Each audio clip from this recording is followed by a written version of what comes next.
Constitution adopted on November the 26th, 1949.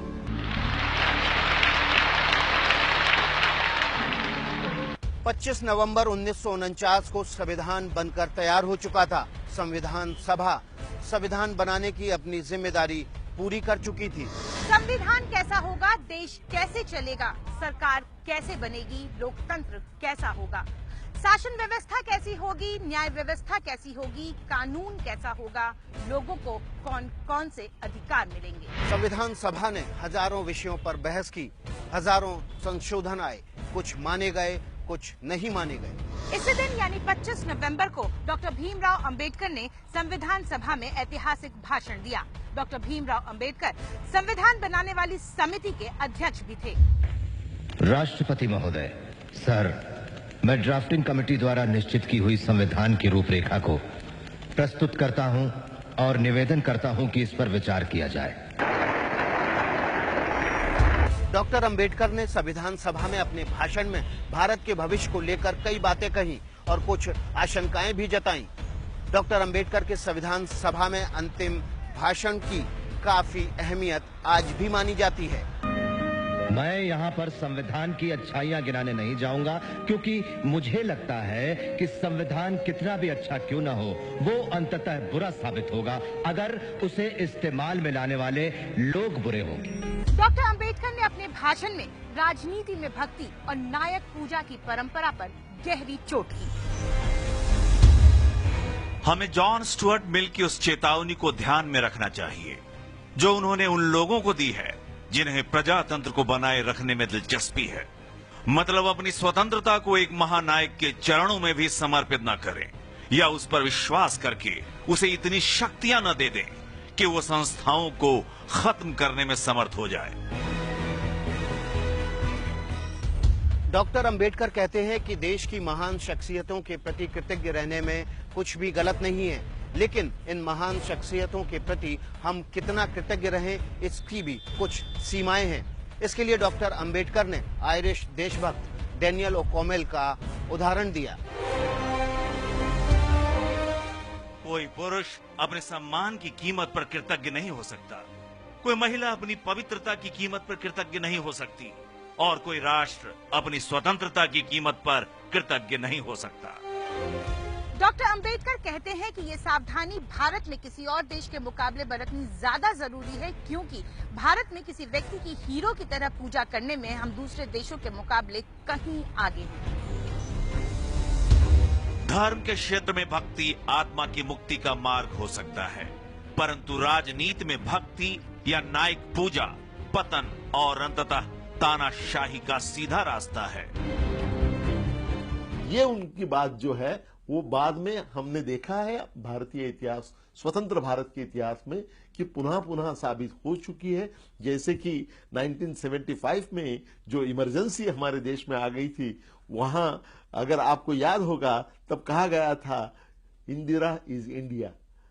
जब व्यक्ति को किसी व्यक्ति की पूजा इतनी बढ़ जाती है कि उसको देश के भी ऊपर उठाया जाता है, तब उस देश में लोकतंत्र का ह्रास होता है और तानाशाही की ओर वो देश चल पड़ता है। ये चेतावनी डॉक्टर बाबा साहेब अम्बेडकर ने जो दी थी उसी ऐतिहासिक भाषण में, इसको हमको सदैव मद्देनजर रखना होगा। डॉक्टर अंबेडकर अपने भाषण में एक और चेतावनी देते हैं। संविधान सभा में दिए गए अपने अंतिम भाषण में वो कहते हैं, क्या इतिहास अपने आप को दोहराएगा? ये विचार मुझे चिंता से भर देता है। इस तथ्य के एहसास से ये चिंता और भी गहरी हो जाती है कि जाति और धर्म के रूप में हमारे शत्रुओं के अलावा हमारे देश में अलग अलग विरोधी धाराओं वाले राजनीतिक दल भी होंगे। क्या भारत के लोग भारत देश को अपने पंथों से ऊपर रखेंगे या वो अपने पंथों से देश को ऊपर रखेंगे? मैं नहीं जानता, पर इतना तो निश्चित है कि अगर पार्टियां अपने पंथ को देश से ऊपर रखती हैं तो हमारी आजादी दूसरी बार खतरे में पड़ जाएगी और शायद हमेशा के लिए वो खो जाएगी। ये विविधता में हमारी एकता को बनाए रखना यह हमारे देश के लिए सबसे महत्वपूर्ण बात है।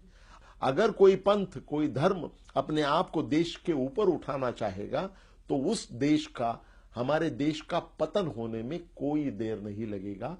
ये उनकी चेतावनी थी। डॉक्टर अंबेडकर अपने भाषण में एक और अहम चेतावनी देते हैं।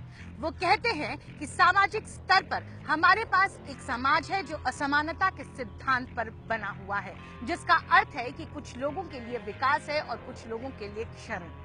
आर्थिक दृष्टि से हमारे पास एक ऐसा समाज है जिसमें कुछ लोगों के पास तो धन है, लेकिन कुछ लोग गरीबी में रहने के लिए मजबूर हैं। 26 जनवरी 1950 को हम विरोधाभासों से भरे जीवन में प्रवेश करने जा रहे हैं। राजनीति में हमारे पास समानता होगी, परंतु हमारे सामाजिक और आर्थिक जीवन में असमानता होगी। राजनीति में हम एक आदमी एक वोट और हर वोट का एक ही मूल्य इस सिद्धांत पर चल रहे होंगे, परंतु हमारे सामाजिक और आर्थिक ढांचे के कारण हम हर आदमी को समान महत्व देने के सिद्धांत को नकारते रहेंगे। विरोधाभासों से भरे इस जीवन को हम कब तक जीते रहेंगे? हम अपने सामाजिक और आर्थिक जीवन में कब तक समानता को नकारते रहेंगे? अगर हम लंबे समय तक उसे नकारते रहे तो हम अपने राजनीतिक प्रजातंत्र को खतरे में डालकर ही ऐसा कर रहे होंगे। हमें जितना जल्दी संभव हो इस विरोधाभास को दूर करना होगा, वरना जो लोग असमानता से पीड़ित हैं वे राजनीतिक प्रजातंत्र के उस ढांचे को ध्वस्त कर देंगे जिसे हम संविधान सभा ने इतने मेहनत से खड़ा किया है। कि हमारे देश में जो राजकीय प्रजातंत्र जिसकी प्रतिष्ठापना तब हो रही थी, वो प्रजातंत्र राजनीतिक रूप तक सीमित नहीं रहना चाहिए और वो राजनीतिक प्रजातंत्र को जितने जल्दी हो सके उतने जल्दी सामाजिक प्रजातंत्र में और आर्थिक प्रजातंत्र में उसको परिवर्तित करना होगा। अगर हम उसे सामाजिक और आर्थिक प्रजातंत्र में परावर्तित नहीं कर पाएंगे तो हम राजनीतिक डेमोक्रेसी या प्रजातंत्र उसको भी हम कायम नहीं रख पाएंगे। डॉक्टर अंबेडकर ने 66 साल पहले संविधान सभा के अपने अंतिम भाषण में जो बातें कही थी उसकी अहमियत आज भी है। जरूरी है कि संविधान निर्माता की कही बातों पर अमल किया जाए। संविधान कितना भी बुरा क्यों न हो, वो अंततः अच्छा साबित होगा अगर उसे इस्तेमाल में लाने वाले लोग अच्छे होंगे। इसलिए जनता और उसके राजनीतिक दलों की भूमिका को संदर्भ में लाए बिना संविधान पर कोई भी निर्णय देना या कोई भी टिप्पणी करना मेरे विचार में व्यर्थ होगा। धन्यवाद।